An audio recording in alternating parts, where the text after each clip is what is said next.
A local Nigerian film, a tribe called Judah, has just crossed the threshold of grossing 1 billion naira at the box office, making it the first such production to achieve the enviable feat. This development signposts a sizable uptick in growth by the Nigerian film industry at a time of remarkable downturn in economic fortunes for business people operating in that space, and indeed the rest of the country. It also underscores the fact that Nollywood films at this age and time are competing favorably with foreign blockbusters. What's the overall significance of this feat, and how can the momentum be sustained?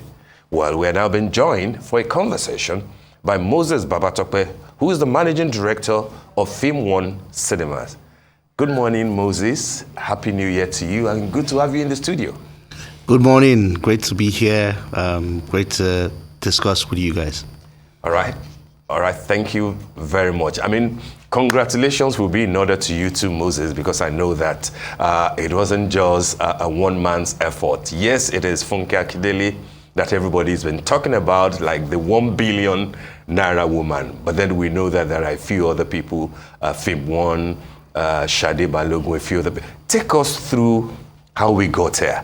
Are we talking 1 billion or more? Because from what we have gathered, the 1 billion plus is from Nigeria, but then there are other revenues from West Africa, from Ghana, from the UK, etc. How did we get here, and what size of money are we really talking about? Thank you very much for that question. I don't know whether I could summarize that journey very quickly, but I will try.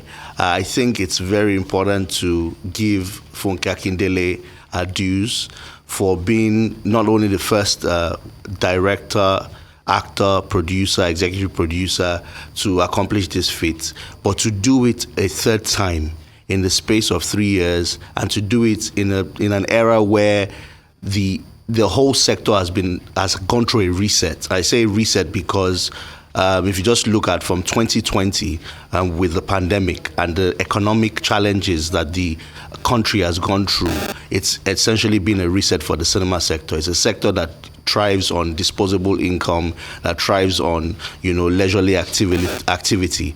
And to have come, into that, period, that era, if I remember very well, and this is just kind of like backdropping on the point of how did we get here. Omogeto was released in December 2020 in the heat of the pandemic and became the highest grossing Nigerian film at almost over 600 million. And then 2 years after came with Battle on Booker Street, same woman at 680 million.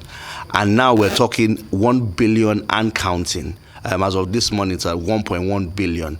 Our projections are telling us that this could be anywhere between 1.3 and 1.5 billion naira, and it is totally astronomical. It's totally unprecedented, and I think that she takes her dues and her flowers for being very deliberate, being very intentional about the cinema space, being very intentional about doing blockbuster movies that all Nigerians can relate with and go out of their homes to enjoy.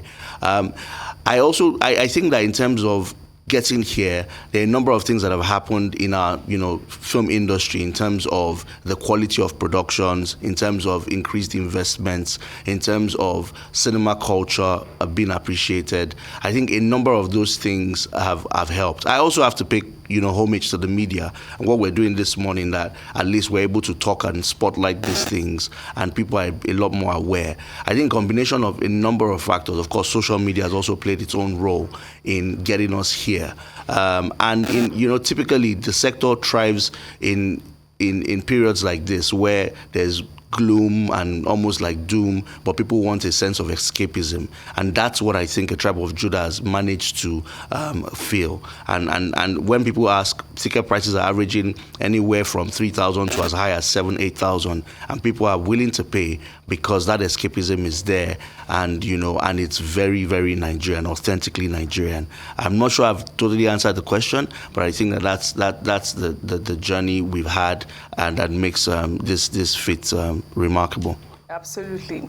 Quite remarkable indeed. Congratulations are in order for Funke Akindele. She broke her own record. One thing I got from you was the fact that you said that, she's being very deliberate. Should we attribute this feat to the season that she releases her movies? Like you just said, I think it was Battle of Booker Street that made 680 million at the time. And also, is it correct to say that Nollywood films are competing favorable with foreign blockbuster movies at this point? Would like for you to also help us understand Nollywood's ranking when it comes to film production and output as compared to Hollywood and Bollywood. Thanks for that. I think it's accurate to say that there is seasonality in the cinema business generally, and therefore when we have holidays, people tend to come out more, particularly in Nigeria. I think it's also fair to say the December period is known for beyond festive activities, entertainment activities. So whether it's concerts or comedy shows or variety shows, people tend to come out for that, and there is an influx of people coming from outside the country. But we've also seen films do well, out of the December period, and we've also seen films released in their droves, in their number, in December that have also struggled to work at the box office. So whilst there's a lot of focus on the period, people are also very discerning with their spend now. It has to be about the right product. I talked about intentionality a lot, and I know it's a word that's often very used. But the truth is, coming into that period of the year, you cannot come, unplanned. You cannot come, without a real, roadmap. And I think that's what Funke has done well over the years. Coming into those periods, she knows that she's going to be faced with Hollywood competition, which we've had this year. We've had Aquaman 3, which is going to gross over 400 million. In any era, that's an amazing feat. She faced what's it called last year. I'm struggling with the film now. That also made over 400 million. I don't know why I'm forgetting the film. And when we had Omogeto, she faced Wonder Woman 2, and again, did wonders with that film. So I feel like it's the festive period. Yes, gives a little bit of an advantage, but you have to have the right product and you have to be prepared for it. In terms of Nollywood output and how Nollywood is comparing, like I said, I think the films have gotten incredibly better. I think that in terms of critical acclaim, we have seen a lot of films that have been very well reviewed, that have been carefully developed, and have not done just well in Nigeria, but have done well internationally. When we also talk about the numbers that have been done by A Tribe Called Judah, we've had an international campaign for it, so it's released in Nigeria and Ghana, but also released in the UK, very soon in the US, in a few weeks in Francophone Africa, and a few other territories as this phenomenon continues to expand. So I think that we're not done with the numbers yet. I think there's still more records to break in terms of how well this film does. You talked about output of Nollywood.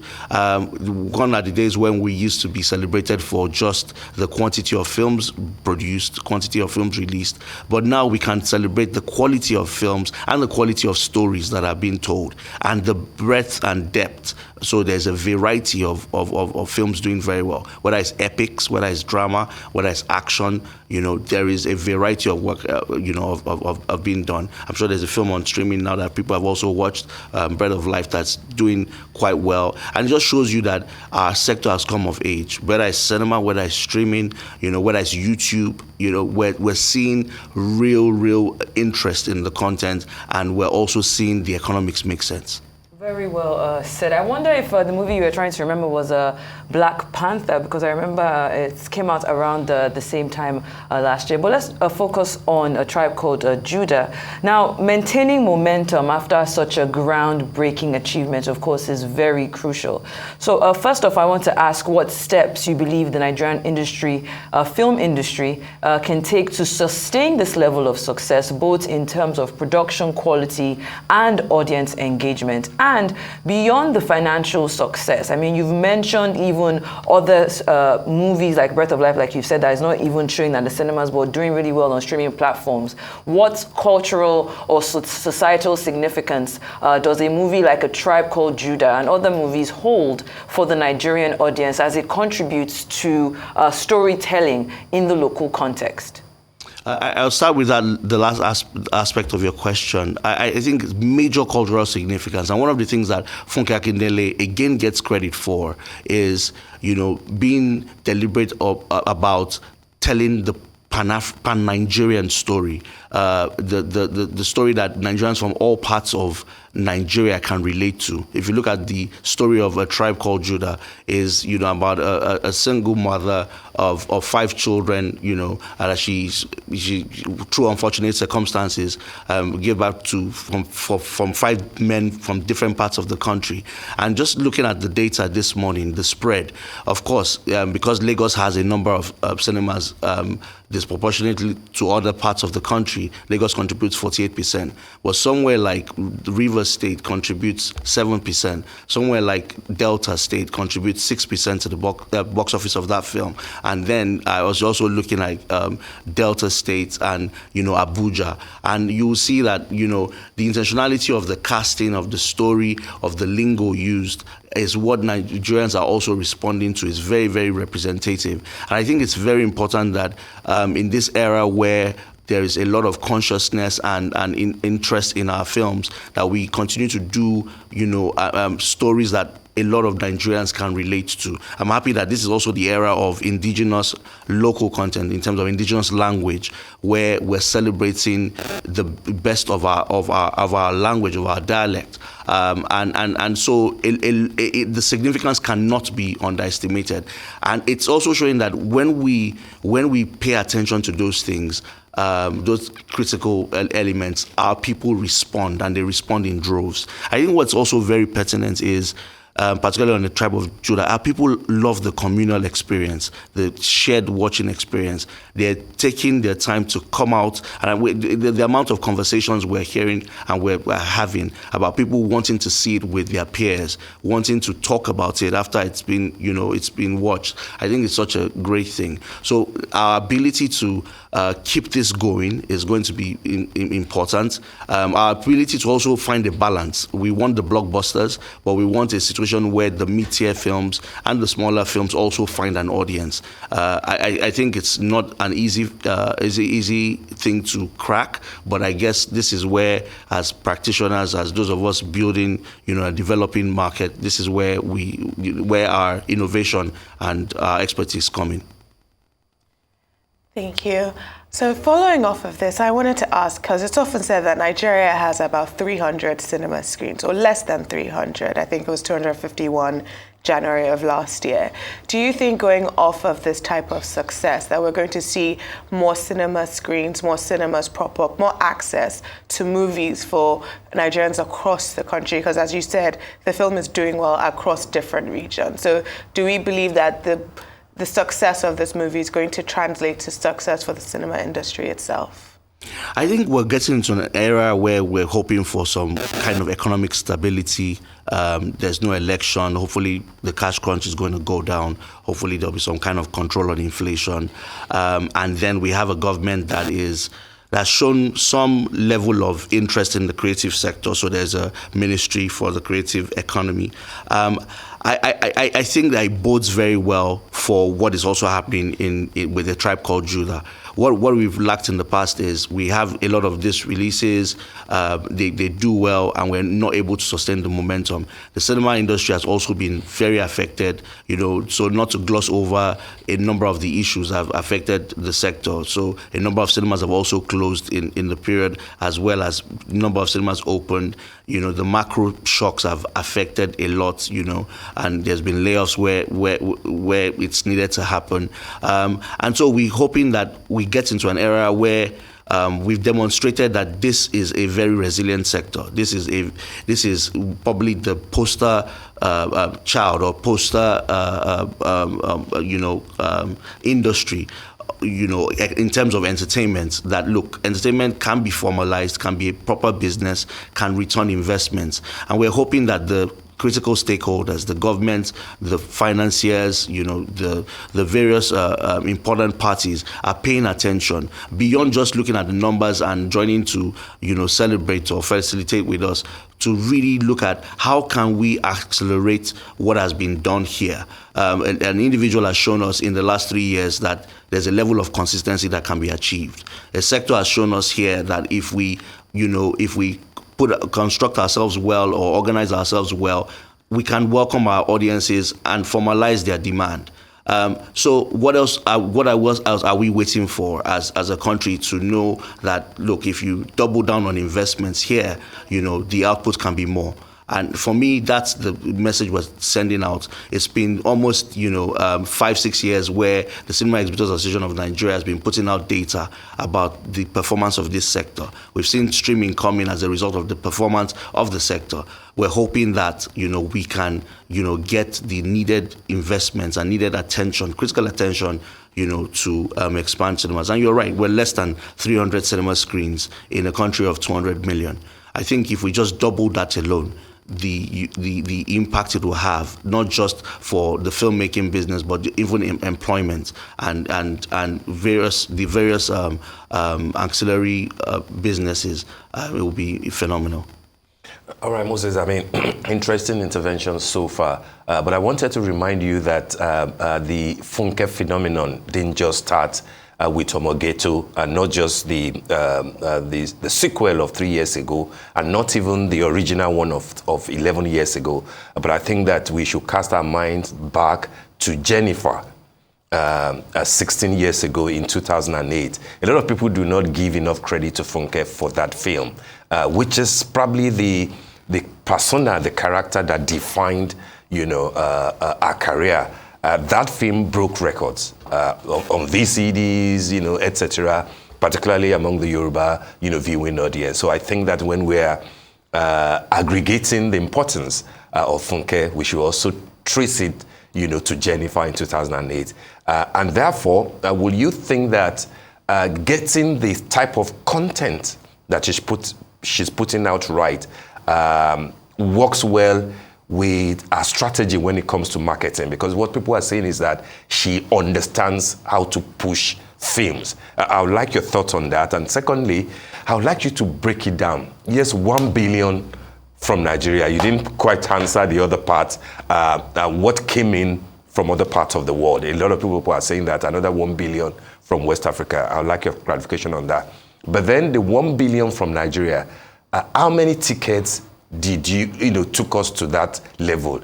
And will you say that at a dollar, where dollar is at 1,000 plus naira, do you think that films like Muabudu's, what's the title again, in 2016, which grossed close to 400 million at that Wedding Party, correct?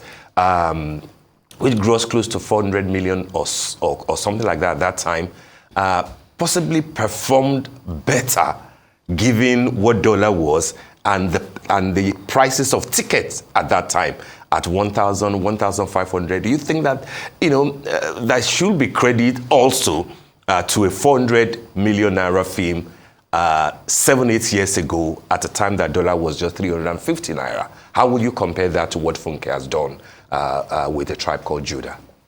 Thank you, sir. A number of questions to unpack there. I hope I can remember and do justice to some of them. Thank you. I'm so happy, Mr. Steve.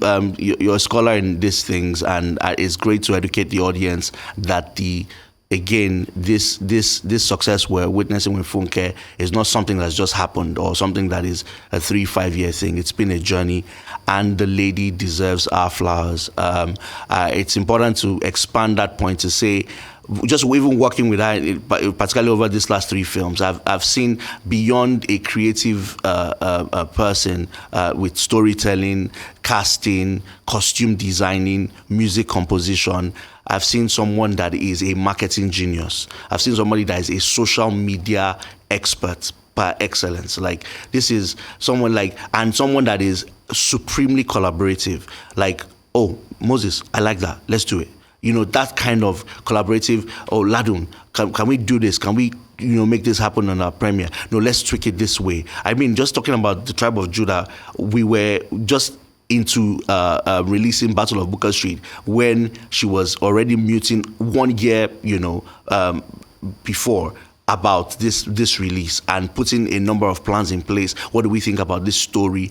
Somebody that's able to multitask, somebody that knows exactly how to hit the chords that strike with the Nigerian audience. She gets it fully, like totally understands it, and someone that's able to transcend over time. And like you said, sir, in terms of our trajectory, from Jennifer's Diary, to if you even look to the directed Ebony Life film, Your Excellency, in 2019, there's been a real journey. Or even the blockbuster she's been in, A Trip to Jamaica with AY, for example, you can see that she knows the kind of projects that would work. So I am so happy that we're spotlighting that, and I could give a lecture on the experience and what I have learned, from the woman. For example, there's none of the films that we've worked with her on coming out in December that's not ready at least 2.5 months before. So we know what marketing assets are coming. There's, it's only a few filmmakers that have that level of, meticulous planning and knowing how to work towards it. She also knows how to work with her colleagues, and how to get the best of them. Just look at the social media promos and how many of the colleagues have been supportive of the work. So she gets that well. Going to the question of kind of relative performance, and I think before that you were just talking about the amounts that has been made in other parts. Look, I always like to speak contextually and speak in the era that we are in. We're in an era of high inflation, an era of, how would I call it? So many unpredictable movements in the industry. And given that, I think it will be difficult to do apples for apples comparison for, like A Tribe Called Judah versus The Wedding Party. Make no mistakes, those films at the time, were, record-breaking films that took cinema going and cinema business to the next level. So, if, for example, Wedding Party versus a film like 30 Days in Atlanta, which was another record-breaking $1 million film in 2014, and from there we did 3 times that in 2016 to The Wedding Party, which, if I recall, was over 300, between 300 and, if I recall well, between 300 and 350,000 admissions at the time. I'm not sure of what the 30 Days in Atlanta was, but we are looking at over 300,000 tickets right now for The Tribe Called Judah. And I think given where cinema is, given where the economy is, average ticket prices around the 4,000 naira mark versus then where we're, I think, below 1,500 naira. I think you've got to give it to the fact that we still can sell 300,000 tickets or admissions. Granted, those people could be repeat guests, just like it was, so many years ago. But you just have to look at the era we're in, where a lot of people are still questioning, could we have made this amount of money in this era? But we have done that. And just to finally put it, in the US, we've not released yet. In the UK, we've done the equivalent of about 60 million in just 10 days. 60 million naira in 10 days, yeah, and counting. And then other regions in the world will open, albeit very limitedly. But we're hoping for numbers to come from there. Absolutely amazing. I mean, 300,000 tickets. It's amazing to note that as well. One major challenge that Nollywood is facing is the issue of piracy. as we understand it, in those days, films are often pirated and sold on DVDs at street markets for a fraction of their original price. And now there are several streaming sites that you can watch these movies on. Now, how do distributors like Film One Entertainment, stay afloat when it comes to piracy issues? How do you guys compete? I mean, because those numbers, 300,000 tickets, could be even more. Thank you for that point. Piracy remains a bane for every industry in the world, every film industry in the world. And now with, more connected devices, more internet penetration, digital piracy is now the real menace. Unfortunate links on various file sharing sites and various applications. It's a real challenge for us, and we hope that the government of the day, I think it's an area where a number of ministries can come collaboratively with a number of agencies as well to help fight this menace. It is definitely taking away from the potential Nollywood has to capture legitimate income in Nigeria and other parts of Africa particularly. There's a lot of piracy going on in other parts of Africa on Nigerian content, and steps need to be taken, to protect, intellectual property of our creators. For us as a business, as the Film House Group, we're grateful that cinema typically has been very, very, how would I call it, piracy proof in terms of local content. Particularly the Hollywood films still find their way out, but in terms of local content, it's been I won't just even say relatively, mostly secure. And so the plan is to continue to invest in content security initiatives and equipments that will continue to help us with that. But we also hope down the line, because we don't also work in just the cinema sector. We work across all other platforms supplying films. We hope that we can have the kind of enabling laws and enforcement laws to help protect the content of our creators. All right, then, as we begin to wrap up, I mean, you have spoken about the rise of streaming platforms, as it were. I wonder if you, in any sense, feel any sense of competition. And then as we look at the collaboration between stakeholders looking forward, what opportunities do you anticipate for the Nigerian film industry, and what role can these key stakeholders play in ensuring continued growth and success? I'm going to need your help to help me get the last two questions, but I'll start with the first one. We do not see immediate competition with the streamers. In fact, I think over the last 2-3 years, I think that the investments made by the streaming companies have helped project Nollywood in very good light. I think it's helped increase confidence that the Nollywood films have gotten better.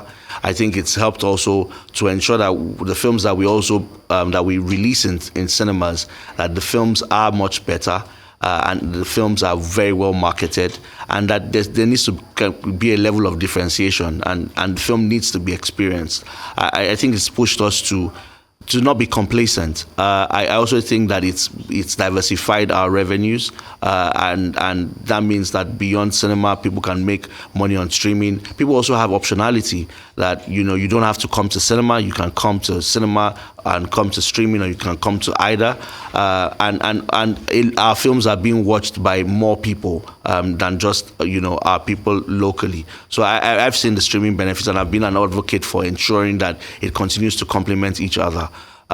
You talked about stakeholder. Do you mind just clarifying that question? Yes, very quickly. I was talking about how stakeholders can collaborate going forward in ensuring continued growth and success. If you can just answer that in a minute or two, because we have run out of time. Okay. I think that collaboration has been very very, very important to where we are now. Even, the companies coming together to release films. We've worked with Funke Akindele on Booker Street to produce it together. On this one, we've distributed, on our behalf, but we've also worked behind the scenes, providing advice. I think those things are very important. I think that we need to continue the conversations, the important summits, the important events about the business of film, about business of cinema, the importance of cinema expansion in our territory. We need to have those conversations about anti-piracy and the steps we're taking, on it. And we need to kind of just engage and ensure that when engaging the government's also engaging the right people, the people that are doing it. I think those are the kind of critical steps that need to be taken now. I think we should not lose this momentum. It shouldn't just be the few weeks of celebrating the milestone. It should be how can we make more billion naira grosses in Nigerian cinemas. I think that's the conversation that needs to keep going on. Well, we'd like to thank you very much, Moses Babatope, MD Film One Entertainment, for enlightening us on the program this morning.